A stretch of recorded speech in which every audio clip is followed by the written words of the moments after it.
Seguinte, nessa aula a gente vai tratar sobre funções internas, uso de funções e criação de funções, né? Começando aqui, eu quero falar sobre algumas funções matemáticas padrões do matemática, né?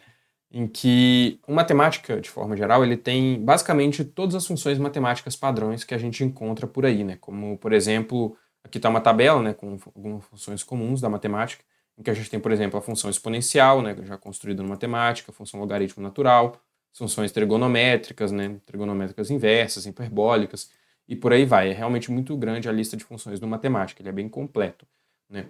E, por padrão, já vale comentar isso daqui, as funções trigonométricas, elas assumem que o argumento é expresso em radianos, ou seja, né, por exemplo, aqui está simplesmente uma função seno de x, né, que não avaliou nada porque x é uma variável qualquer, e agora, se eu quiser o seno de 30 graus, né, eu preciso informar para a matemática aqui no argumento que eu quero em graus, né, ou seja, colocar a função aqui degree, porque senão a matemática ia entender que era 30 radianos. Né.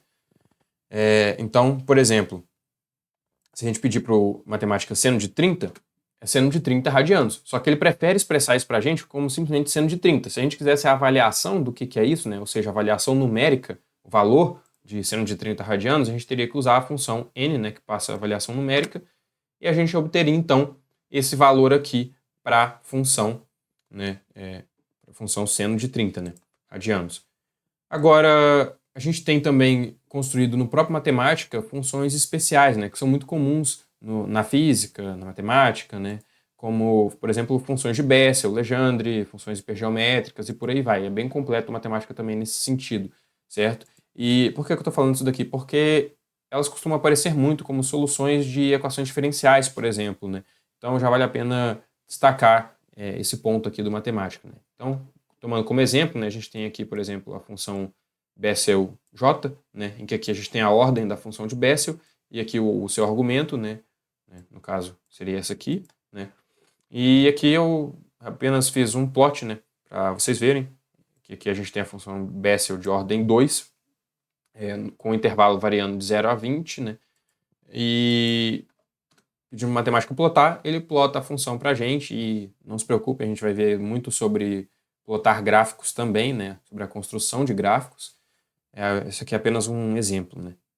E, bom, aqui nessa tabela a gente tem algumas funções especiais, né, que elas são muito comuns de aparecerem, né, como por exemplo, função gama, função de Legendre, harmônicos esféricos, funções de Bessel e por aí vai. E, como eu falei, elas costumam aparecer muito como soluções de equações diferenciais. Então, se você está resolvendo uma equação diferencial, por exemplo, não sabe o que a função significa, né, vai no navegador de ajuda do matemática que ele fala que função que é aquela, né, explica os seus usos, enfim, é bem completo o setor de ajuda do matemática, nesse sentido. Agora, falando sobre o uso das funções, tem basicamente duas formas da gente usar funções, né, que é de forma pós-fixada e de forma pré-fixada, né, que são duas formas aqui que eu quero falar com vocês, né. Dentre os métodos de fornecer entradas para funções, eu quero falar dessas duas aqui em especial. Bom, para isso, né, vamos pegar aqui esse exemplo, em que antes eu estou passando aqui um clear, all global, e depois eu estou avaliando, né, estou quebrando a linha e escrevendo essa função, né, que expand, né, que vai expandir todos os fatores, né, dessa expressão algébrica aqui. Né. Então, é isso que essa função faz, ela está expandindo todos os fatores dessa expressão. Aí isso é uma das formas de eu escrever a função, né, passando diretamente aqui o seu argumento, né, com os colchetes aqui, tudo bonitinho. Agora, por exemplo, é muito comum em manipulações algébricas que a gente queira acrescentar várias funções uma em sequência da outra, né? E aí, neste caso, como por exemplo, né, a gente poderia pegar a função factor, né, que vai fatorizar o que tiver aqui dentro, né? Então, se eu pedir para fatorizar, vai fatorizar no que a gente já tinha antes, né? Na expressão que a gente já tinha anteriormente, com exceção do x aqui fora, né, que também, que no caso ele está pegando esse x aqui e também está fatorizando, né? Aí, como vocês podem reparar, nessa forma, né, passando os argumentos das funções via colchetes, a gente tem que vai ficando muito longo, né, e vai ficando, de certa forma, poluída a visão, né, porque em geral a gente faz vários passos, né?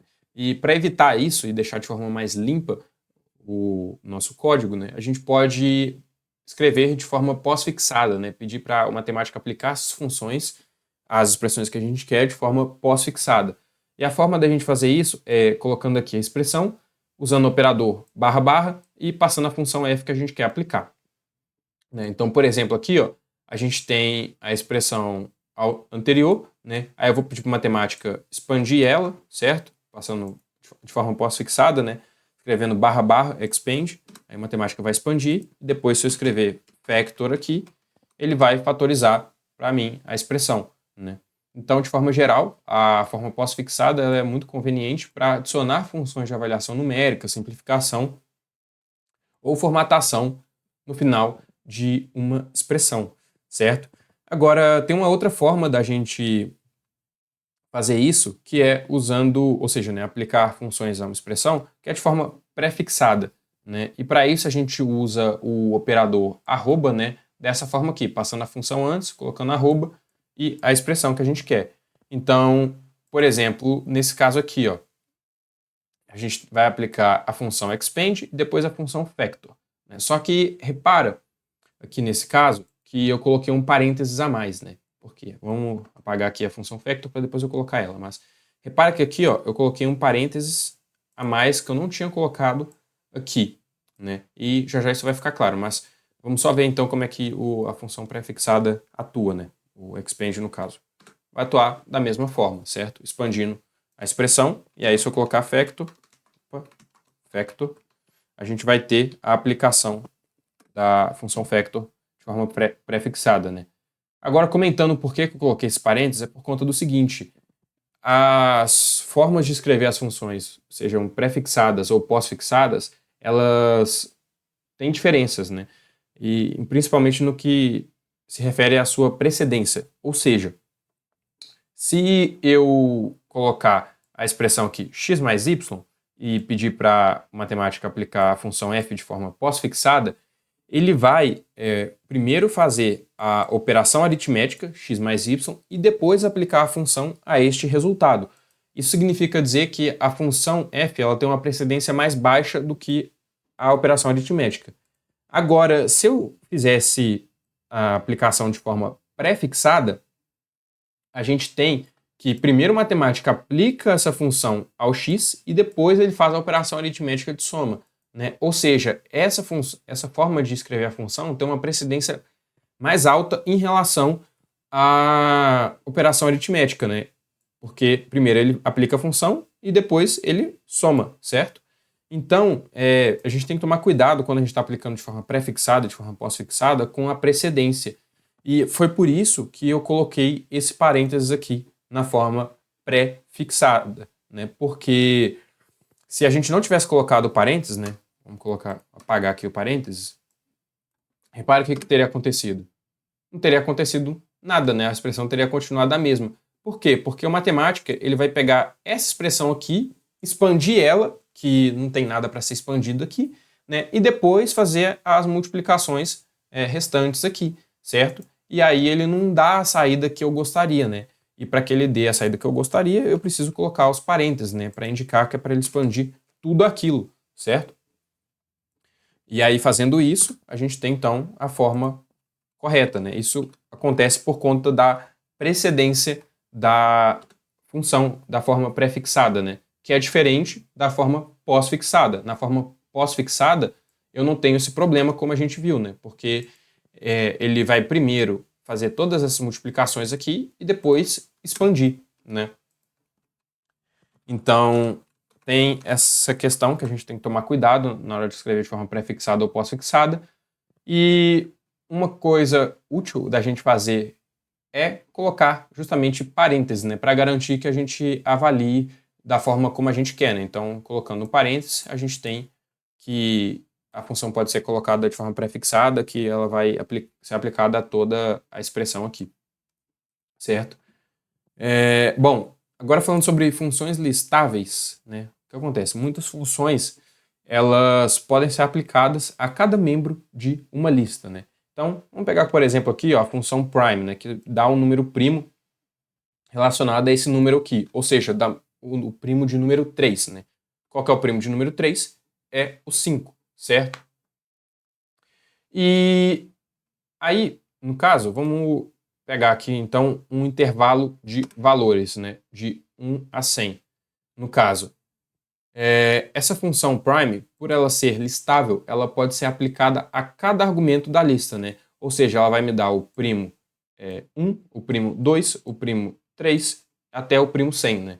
E aí, então, a gente tem a lista aqui com todos os primos, né? De 1 a 100, certo? Não os primos de 1 a 100, né? O P1, o primo 1, o primo 2, o primo 3, até 100, né? No caso. E repara aqui, então, que a gente tem que a função prime ela é listável. E também a gente poderia aplicar ela de forma pós-fixada, né, da forma como está aqui, por exemplo. E a função raiz quadrada, ela também é uma função listável e ela pode também ser aplicada a cada argumento de uma lista, né? Que a gente tem aqui, por exemplo, uma lista de 1 até 10, né? E aí a função raiz quadrada vai ser aplicada a cada argumento, né? Agora, tem funções listáveis com 2 argumentos. Um exemplo disso é a função plus, né? Em que, repara aqui, ó, o que essa função aqui vai fazer? Ela vai somar 1 a cada membro dessa lista aqui, né? A cada argumento dessa lista. É isso que essa função vai fazer, que ela é uma função listável de a gente pode usar 2 argumentos nessa função. E, no caso, então, a gente tem aqui que a matemática faz 1 mais 1, né? 2. Aí a gente tem 1 mais raiz de 2, 1 mais raiz de 3 e assim por diante, né? Ou a gente poderia ter feito também uma forma direta, né? Usando o operador referente à função plus, né? Que é um mais. E aí a matemática também entenderia isso e somaria 1 a cada membro da lista, né? A cada argumento da lista. Algo que a gente pode fazer também é uma multiplicação de listas dessa forma direta aqui, porque dessa forma o matemático ele entende que é para multiplicar os membros correspondentes da lista, né? Ou seja, para multiplicar o elemento 1 com o elemento 1 dessa lista, 2 com 2 e por aí vai, né? Então a gente tem aqui o resultado dessa multiplicação de listas. No caso aqui também, ó, a gente poderia fazer uma multiplicação, né? Em que aqui eu tenho a raiz quadrada, né, da lista de 1 até 10 e eu estou multiplicando, né, por uma lista de 1 até 10. Ou seja, vamos só separar aqui, ó, só para vocês verem. A gente tem essa lista e aí eu vou multiplicar essa lista aqui, ó, por essa lista aqui, certo? Ou seja, eu vou fazer 1 vezes 1, 2 vezes raiz de 2, né? E aí, no caso, então, a gente tem aqui, ó, que é de fato isso que acontece. Então, como vocês podem ver aqui, certo? Bom, agora a gente vai falar sobre criação de funções, né? Porque isso vai ser muito comum ao longo do nosso curso, né? Isso vai ser muito comum ao longo da trajetória de vocês no matemática, porque em breve a gente vai precisar desenvolver as nossas funções, otimizar elas, e eu quero começar nesse momento aqui tratando de algumas coisas relacionadas à criação de funções. Só que isso tudo a gente vai ver de forma bem extensa ao longo do curso, então por isso eu só ressaltei 2 coisas aqui nesse momento, né? Primeira delas é a atribuição de valores de forma atrasada, né? Seguinte, uma das técnicas úteis para criar funções é usar a função setDelayed, né? Ou o operador 2 pontos igual, né? O que essa função vai fazer para a gente, né? Suponha que a gente tem uma expressão desse tipo aqui, né? Lado esquerdo o operador de atribuição atrasada, lado direito, né? A gente vai ter que o lado direito de uma atribuição atrasada, ele só vai ser avaliado até que o lado esquerdo, quando o lado esquerdo for solicitado, né? Ou seja, vamos passar aqui matemática limpar FG, né? Passar aqui 2 definições, uma para G, que está de forma imediata, né? A gente está usando o operador set, né? E aqui a gente está usando o operador setDelayed, relacionado à função setDelayed, né? Que é a atribuição atrasada. Então a gente tem as funções definidas desses 2 jeitos aqui, né? A função G de forma imediata e a função F de forma atrasada, em que, no caso aqui, são as mesmas funções. A única coisa que mudou foi a forma como a gente definiu elas no matemática, certo?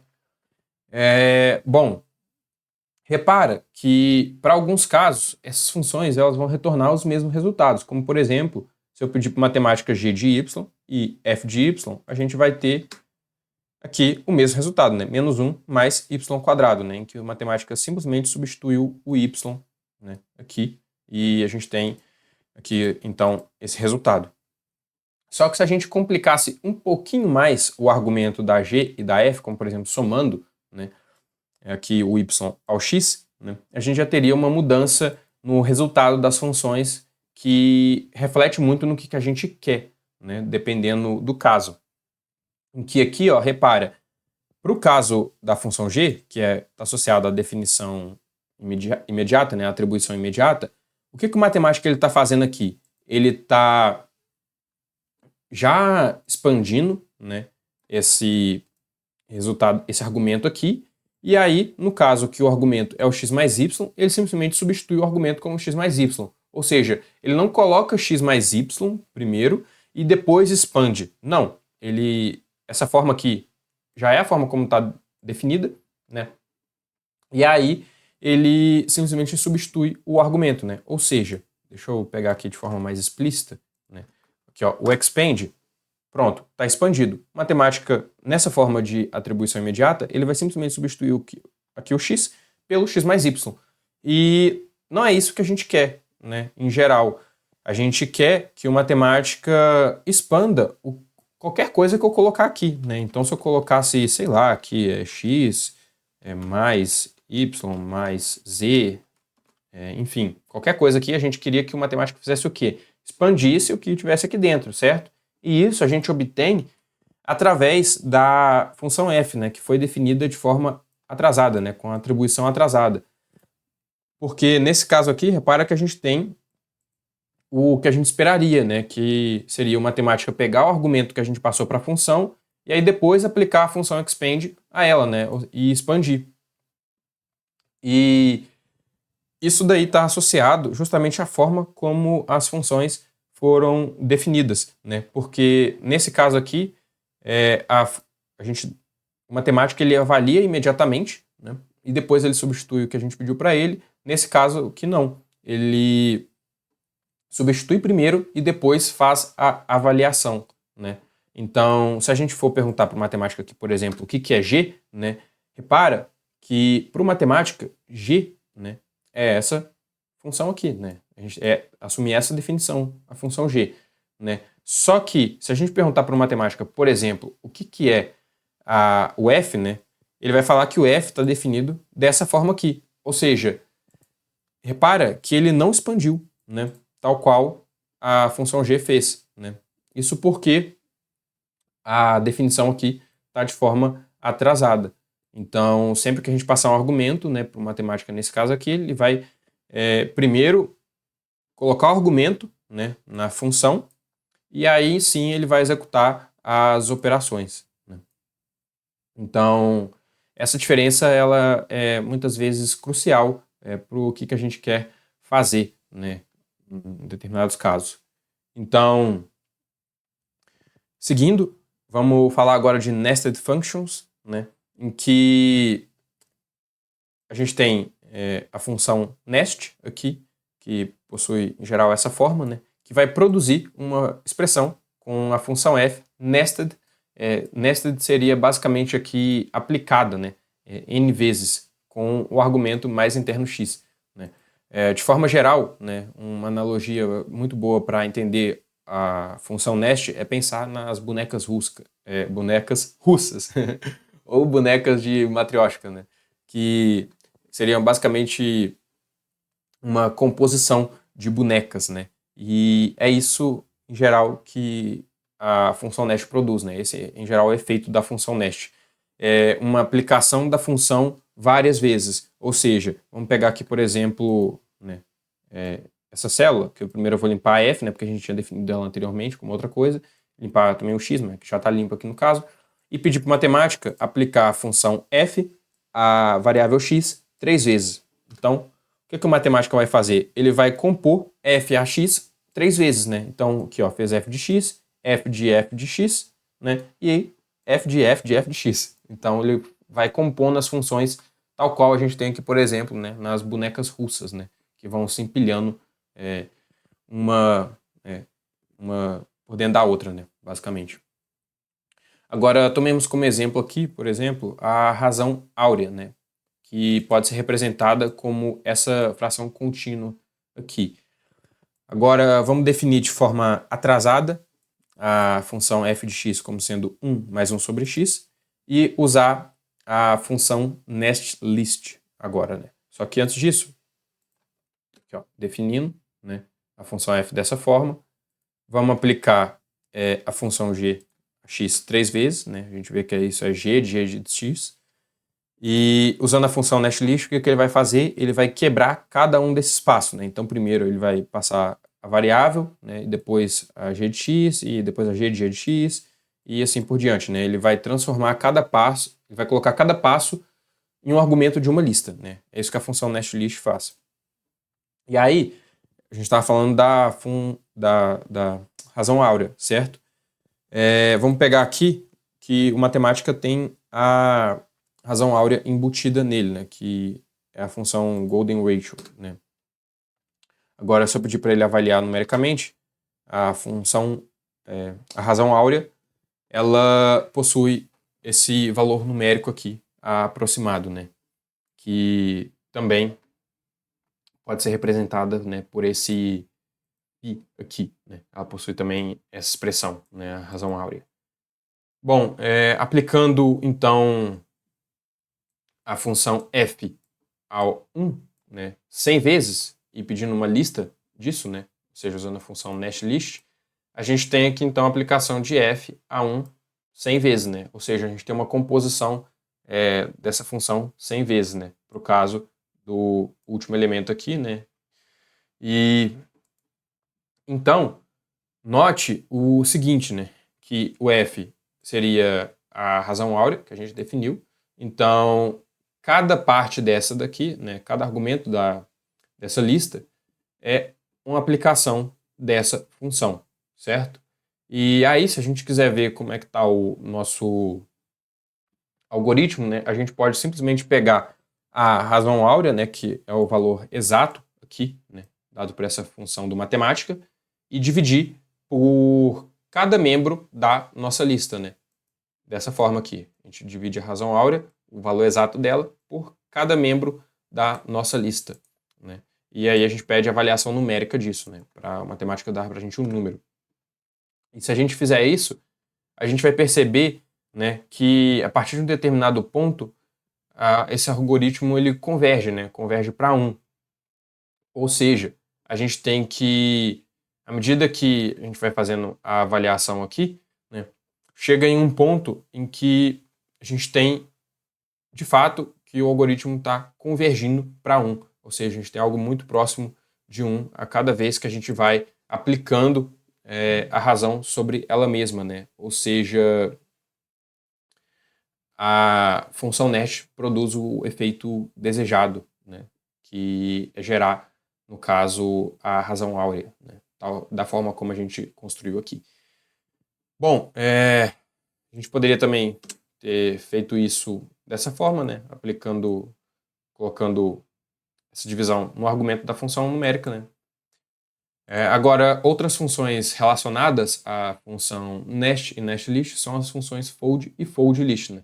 Que vão avaliar uma função de 2 argumentos recursivamente. Então, a diferença básica entre fold, nest, né, e foldlist e nestlist é basicamente que, no caso de foldlist, a gente vai ter uma função com 2 argumentos, né? Por exemplo, a gente tem aqui, ó, que eu vou aplicar a função f a x, considerando, né, essa lista aqui de argumentos, né? Então, o que o matemática ele vai fazer? Repara, vamos pegar aqui do seu nível mais interno, né? O que ele está fazendo? Ele está aplicando a função x, levando em conta o argumento a, né? E aí depois ele vai pegar a função f e aplicar de novo, né? De modo a incluir o argumento b, e vai aplicar a função f de novo, de forma a incluir o argumento c. Então repara que a gente sempre aqui vai ter dois argumentos, né? Tanto nesse caso mais interno, tanto quanto nesse caso externo aqui, que a gente tem isso, né? Isso, certo? Agora a gente poderia ter gerado uma lista, né, com cada passo, né, que a gente fez, né, usando o fold list, né? Então, por exemplo, aqui no primeiro caso a gente tem simplesmente a variável, né, ou seja, que significa não aplicação da função, aplicação da função considerando o primeiro elemento da lista, né? Então, criando essa função de dois argumentos. Aí, em seguida, a gente tem a nova função, considerando esse segundo argumento aqui, né? E a gente tem a última função aqui, considerando o terceiro argumento, né? E o que acontece?